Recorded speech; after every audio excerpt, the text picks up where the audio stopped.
Morning. Last Saturday evening, the 22nd of January, a very important, influential, and perhaps one of my favorite human beings passed away. His name was Thich Hanh.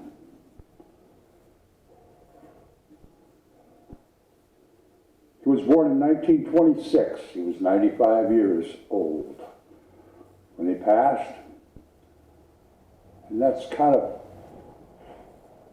a special age for me. Special year, 1926. 1926 was the year my mother was born. 1926 was the year Vivian Clark was born. And 1926 was the year Queen Elizabeth II was born. All four of those human beings had significant impact on my life. Today I'm going to talk about Thich Hanh. His students and his followers simply called him Thai. He was raised in Vietnam in a little town called Hue, spelled H-U-E. I've actually been there a few times. When I was there, it wasn't such a nice little town. The last time I was there was right after the Tet Offensive, and it was blown apart and almost entirely destroyed.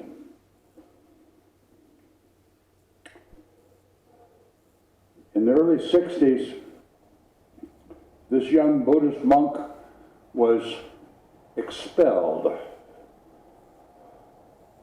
from Vietnam because he was a peace activist. And they really didn't want that in Vietnam at the time. And upon leaving Vietnam, he came to the United States. And he met with Martin Luther King and many, many others. And then wound up in France and started a village there called Plum Village. And he, for the most of his life, toured the world, continuing to be a peace advocate. And the reason he impacted my life,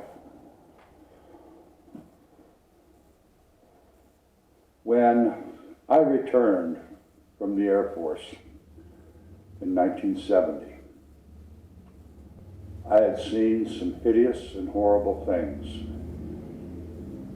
And I was angry, very angry. I was confused, I was angry, I was ashamed. And here was this little guy, not a very large person, just this guy. He never spoke with rage. And I was dumbfounded, I guess, as to how this person, born and raised in Vietnam, who had known French colonization and fighting most of his life, and then it was the United States colonizing and fighting in war, and the North Vietnam, the Vietnamese. And he had been in a country not at peace his entire life. And his countrymen, family members, friends, relatives,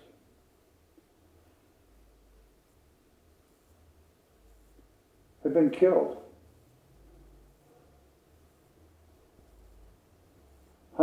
and hundreds of thousands of Vietnamese had lost their life in this war. And yet here was this man who apparently had been able to transcend his anger, revenge, frustration, hatred,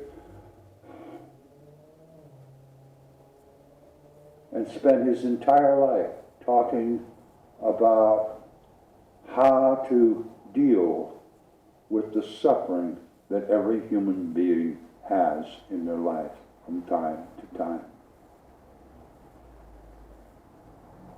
He calls it mindfulness and compassion. And those two words he uses often in every talk I've ever heard him give. And I had to put in other words to go along with that. I don't think all of my emotions, thoughts, feelings, they can all be summed up within those two words, perhaps. But his idea of mindfulness was bringing your mind home to your body. Bring your mind back from all the out there rage and anxiety and trying to make your mark in business or your career or your relationships, or bring your mind home to your own body. And then exercise and use and be compassionate with yourself. Show compassion to your own suffering. What's bothering you?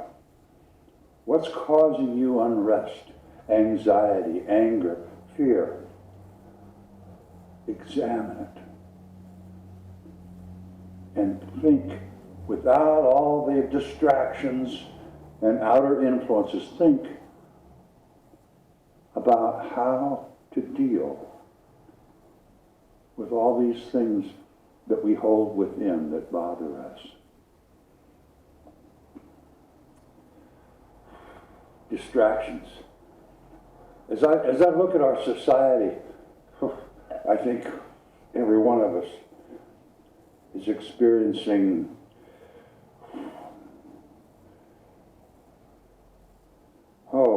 fear. I'll use his words, suffering. Of one kind or another. It's got 1,000 different adjectives or pronouns with, but it's suffering. And most of the time, self included, we choose, I'm not sure I want to deal with that now. That might be painful or uncomfortable, and I don't know the outcome of that particular lapse of time. I'll watch the game, watch a movie, go somewhere. Hey, we can take a drive. Anything that allows us to be distracted. He had a wonderful quote about that distraction. He said, the situation the earth is in today has been created by unmindful production and unmindful consumption. We consume to forget our worries and our anxieties. Tranquilizing ourselves with overcome consumption is not the way. Be mindful. Shut off the world. That's what meditation is. He would always start his talks by ringing a gong and allow that vibration, that sign, to give you the signal. Come back home. Bring all of your thought within. Concentrate on your breath and just you and your within.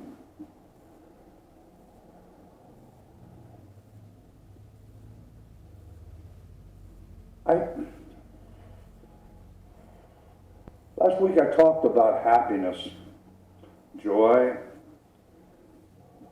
and I've thought a lot about what Thich Nhat meant and what I got from his messages, as well as other, but the happiness, I think when I am able to go within and deal with my anxieties, my fears, and I resolve those situations. I forgive people that have upset me. I forgive myself for being so short-tempered and short-minded and for habitually reacting in old habitual ways that don't serve anybody, me, the world, nobody well. And when I get through that, and I put that all in places that I'm comfortable with, and I'm able to look in the mirror or feel in my heart, life is good. Yeah, there's the struggles, and there's all the things that represent challenge, but that's what this life experience is about. And when I'm able to go within, use that mindfulness, get to the root of these anxieties and problems, and put them in the right perspective, I feel a sense of satisfaction that I don't know if you could call it joy or happiness, but it's certainly contentment. And I have a great sense of self-value.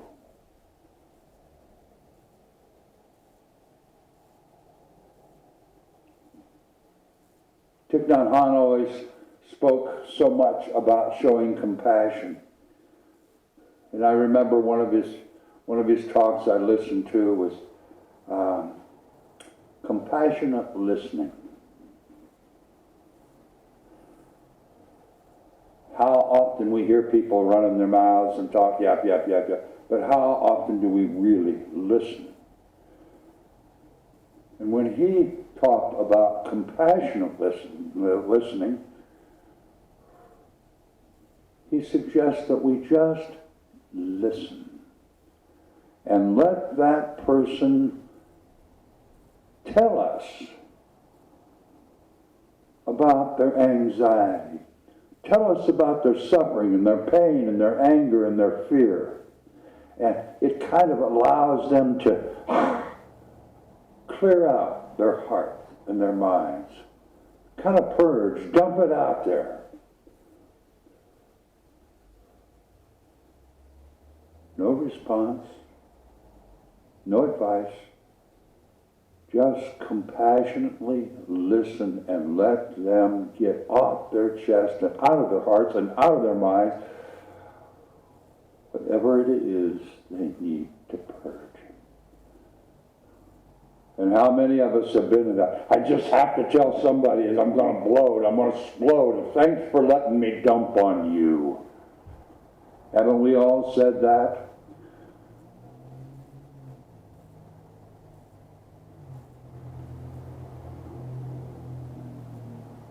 You know, we celebrate Martin Luther King, Gandhi, the Kennedys. They were quite,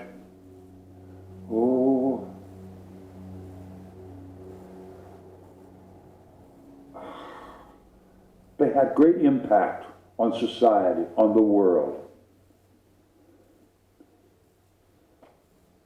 But they weren't around a really long time. Gandhi, of those that I mentioned, was around the longest. If I remember correctly, he was killed in 48. He was about, I don't know, 60, 65 years old. But this man, Thich Nhat, was 95 years old. He'd been a peace activist for years when they threw him out of Vietnam in the early 60s. So for 60 years, he has been a peace activist. He has been a get in touch with your own divine activist. He has been show compassion and love and acceptance and forgiveness advocate for 60 years. I hope that our global community celebrates this man's life and this man's message in a way that surpasses that of Martin Luther King, in a way that surpasses the Kennedys and Gandhi. He was never a stand on the podium and speak to the microphones throughout the world. He didn't have that kind of charisma. But when you were in his presence, when you watched him, all he had was tranquility and peace and love and compassion and truth.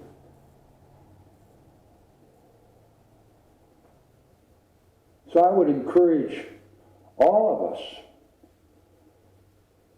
to Google Thich Nhat Hanh, Thich Nhat Hanh, and review what his message was and is. It's not going to change. Truth doesn't change. Peace is. Compassion is. Peace and compassion are perhaps the two most desired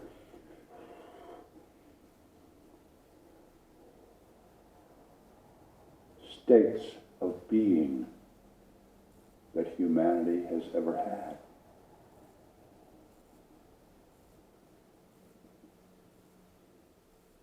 So my friends, may we continue to celebrate and take heed and study and ponder,